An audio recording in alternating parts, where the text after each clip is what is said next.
आकाश और उर्मिला की दोस्ती बचपन की थी। दोनों एक ही गांव के रहने वाले थे। उर्मिला एक मेहनती किसान की बेटी थी, जबकि आकाश खुशहाल खानदान का चिराग था। उसके बाबा की नौकरी शहर में थी। उन लोगों का रहन सहन भी शहर वालों जैसा था, लेकिन उर्मिला को शहरी और देहाती का फर्क ही मालूम न था। वो बस इतना जानती थी कि सब इंसान एक जैसे होते हैं। रहन सहन के अलग अलग होने से क्या होता है। आकाश के माँ बाप शहर में रहते थे, लेकिन वो अपने बूढ़े दादा की वजह से गांव में ही रहता था। उसको दादा से प्यार था और गांव में रहने की एक वजह और भी थी। दादा ने उसकी बहनों को भी शहर न जाने दिया था, जिसके साथ उसका बचपन बीता था। जब तक आकाश और उर्मिला बचपन की दहलीज में थे, उन पर भी कोई रोक टोक न थी। वह आसपास में खेलते, खेतों में घूमते फिरते, गन्ने तोड़ते और नहर पर जाते। लेकिन जब आकाश 13 साल और उर्मिला 11 साल की हो गई, तो बड़ों ने समझाया कि अब तुम लोगों का आपस में मेलजोल ठीक नहीं। इसलिए उर्मिला सिर्फ अपनी हमजोलियों से और आकाश अपनी उम्र के लड़कों के साथ मेलजोल रखेगा। ये पाबंदी अगर से दोनों को बुरी लगी, लेकिन वो थे तो इसी समाज के पले बड़े जहां रिवाज की पाबंदी की जाती थी। इसलिए उन्होंने अपने बड़ों की बातों को दिमाग में बैठा लिया और खुले में सबके सामने एक साथ खेतों को जाना और घूमना फिरना छोड़ दिया। उर्मिला के चारों भाई जवान थे। उसकी हमजोलियां खेतों में साग तोड़ने और अपने जानवरों के लिए चारा काटने जाती, लेकिन वो नहीं जाती थी, क्योंकि इस काम के लिए उसके भाई मौजूद थे। वो अब आकाश से भी ना के बराबर ही मिलती थी। हालांकि दिलों में बचपन की यादें तो मौजूद थी। नजदीक ही लड़कों का स्कूल था, सामने मैदान था जिसका एक हिस्सा उर्मिला के घर से सटा था। जब छुट्टी होती, आकाश और दूसरे लड़के मिलकर मैदान में खेलते। उर्मिला अपने घर की दीवार से उनको ग्राउंड में खेलता हुआ देखती रहती। एक दिन सब लड़के खेल रहे थे कि आकाश गिर पड़ा। उसको चोट लग गई। उर्मिला अपनी दीवार से मंजर देख रही थी। वो दौड़ी हुई आई और उसने आकाश को सहारा दिया।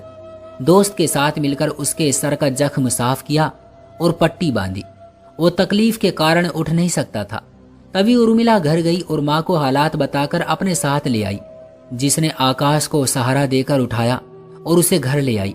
जब वो कुछ ठीक हुआ तो घर चला गया। अब जब भी मौका मिलता, वो अपने बचपन के साथी से उसके जख्म के ठीक होने के बारे में पूछती। बरसों से पड़ोसी होने के नाते दोनों घरानों की औरतों और मर्दों का आपस में मेल जोल रहता था। उर्मिला अक्सर आकाश के घर उसकी बहनों के पास जा बैठती और बातें करती। आकाश की एक बहन बहुत अच्छी कढ़ाई जानती थी। यूं उर्मिला को उनके घर ज्यादा देर तक रुकने का बहाना मिल गया। वो अब कढ़ाई सीखने को उनके घर आने लगी, लेकिन हकीकत में वो अपने बचपन के साथी के दीदार के लिए यहाँ आती थी। उन्हीं दिनों गांव में बिजली आ गई। आकाश के दादा ने टीवी खरीद लिया।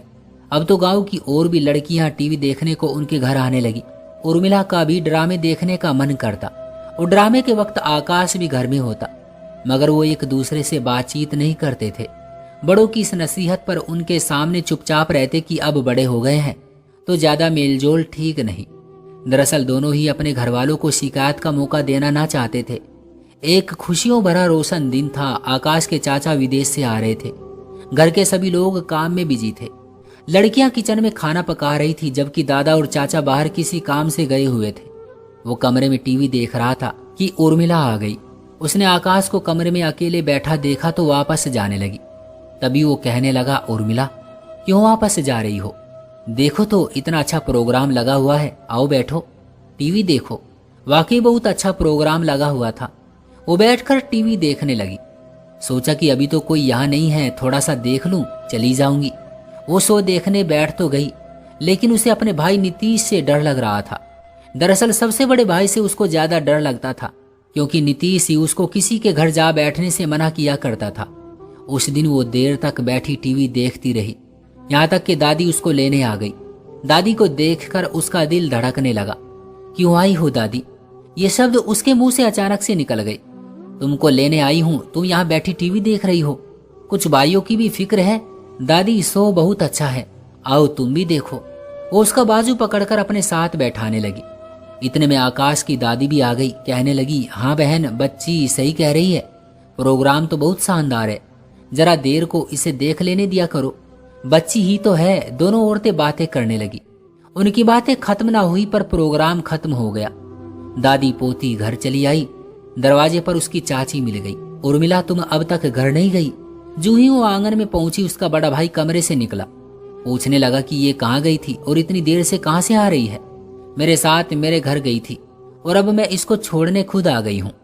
चाची ने पर्दा रख लिया तो बात बन गई। आज चाची साथ न देती तो यकीनन भाई उसको मारता। उर्मिला ने सोचा और वो दिल ही दिल में चाची को शुक्रिया कहने लगी। जब तक आकाश ने मैट्रिक न किया उर्मिला रोज ही उसको अपने घर की दीवार से देखती थी और कभी दोनों बात भी कर लेते थे। मैट्रिक के पेपर खत्म हो गए तो आकाश ने स्कूल जाना छोड़ दिया, मगर वो रोज शाम को ग्राउंड में आकर खेलता था। एक दिन वो खेलने आया तो मैदान खाली पड़ा था। वो लड़कों के इंतजार में पेड़ की छांव में बैठकर अपनी धुन में सीटी बजाने लगा। सीटी की आवाज सुनकर उर्मिला के कान खड़े हो गए और वो दीवार के पास जाकर झांकने लगी। आकाश बोर तो हो ही रहा था। उसे झांकते पाया तो उठकर दीवार के पास चला आया और बातें करने लगा। पूछा कि काफी दिनों से टीवी देखने क्यों नहीं आती हो? अब तो ड्रामा भी बहुत अच्छा चल रहा है। भाइयों के डर से नहीं आती, वो मना करते हैं। अभी वो बात कर ही रही थी कि उसके भाई ने बाहर से आते हुए उसको आकाश के साथ बात करते देख लिया। बड़े भाइयों से तो बहन की शिकायत न लगाई, माँ को जाकर बता दिया कि तुम अपनी लड़की को समझा लो, ये दीवार से झांककर आकाश से बातें करती है। इस पर माँ बोली, बेटा ये अपने पड़ोस के लड़के हैं और हमेशा से मैदान में क्रिकेट खेलने आते हैं। ये थक जाते हैं तो मुझसे पानी मांग लेते हैं। तब उर्मिला पानी का जग भरकर उनको दीवार से पकड़ा देती है। इसमें ऐसी कोई बुरी बात नहीं है। ठीक है हमारे पड़ोसी हैं, लेकिन दीवार से उधर खड़े रहकर हमारी बहन से बात करने का क्या मतलब है? जब वो घर के अंदर पानी पीने आते हैं और उनको घर में आने से मना नहीं करती हूँ तो बाहर खड़े रहकर ही पानी मांग लेंगे ना। और जब उनकी गेंद उछलकर हमारे आंगन में आती है तो वो गेंद भी लेने आते हैं। उर्मिला इस वजह से दीवार के पास गई थी। माँ ने बेटे से बहाना कर दिया, मगर अब बेटी के पीछे पड़ गई। कहा कि खबरदार, जो तुमने अब कभी दीवार से सर निकाल कर किसी से बात की, अगर कभी तेरे बड़े भाइयों ने देख लिया तो याद रख कि अंजाम अच्छा नहीं होगा। इस किस्से के बाद से उर्मिला बहुत एहतियात बरतने लगी थी। अब उसका जी घबराता तो दीवार के उधर झांकने की बजाय अपनी सहेली दीपिका के घर चली जाती। दीपिका का घर उसके खेतों के पार नदी की तरफ था। उर्मिला के सारे भाई दिन भर अपने खेतों में काम करते। ऐसे में वो माँ को बताकर दीपिका के घर चली जाती। इत्तेफाक के आकाश के एक दोस्त सुमित का घर भी उसी तरफ था। आकाश भी अक्सर अपने उस दोस्त के घर चला जाता। इत्तेफाक से रास्ते में आकाश से मुठभेड़ हो जाती। दीपिका ऐसे वक्त में ढाल बन जाती और उन दोनों को बातें करने का मौका दे देती। एक बार दीपिका की माँ ने भी उर्मिला और आकाश को खेतों में बातें करते देख लिया। दीपिका को उसने बहुत डांटा कि ये लड़की इतनी दूर से तुम्हारे घर तुमसे मिलने आती है, या इस छोकरे से, मैं इसकी दादी से जाकर शिकायत करूंगी। तभी वो लड़ने घर पहुंची और दादी से कहा कि अपने पोते को संभालो, इसको मना करो कि वो मिट्ठू किसान की लड़की से रास्ते में बातें ना किया करे। अगर किसान के बेटों ने देख लिया तो वो तुम्हारे पोते की हड्डियों का चूरमा बना देंगे।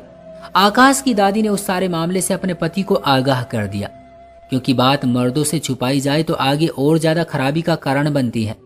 शुरुआत में ही पता चल जाए तो मर्द बात को संभाल लेते हैं। दादा ने सोचा कि मैट्रिक की परीक्षा तो दे चुका है, अब आकाश को उसके माँ बाप के पास शहर भिजवा देना चाहिए ताकि बात यहीं पर खत्म हो जाए। दादा ने ऐसा ही किया। पोते को कॉलेज पढ़ने के बहाने शहर भिजवाने की बात कर दी। आकाश शहर जाना ना चाहता था। उसने लाख कहा कि वो गांव में ही रहकर पढ़ेगा। बुजुर्ग ने एक न सुनी।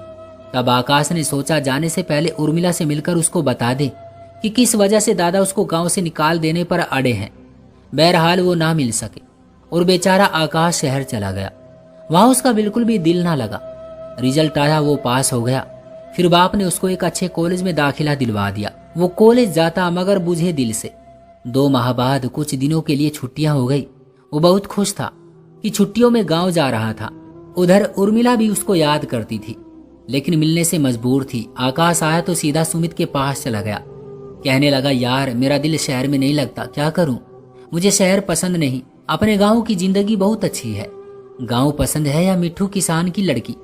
यार गांव भी पसंद है और मिट्ठू किसान की लड़की भी, लेकिन इस बार तो उससे बात करने का मौका ही नहीं मिला। मिले बगैर जाना पड़ गया था। ये कौन सी मुश्किल बात है। उर्मिला रोजाना मेरी मौसी के घर दीपिका से मिलने आती है। अब आएगी तो तुमको बता दूंगा, तुम यहाँ आकर मिल लेना। तू आज शाम उसको बुलवा दे। मैं उसके लिए शहर से ड्राइंग कॉपी और कलर वाली पेंसिल लाया हूँ। शहर का तोहफा उसको दूंगा, क्या याद करेगी?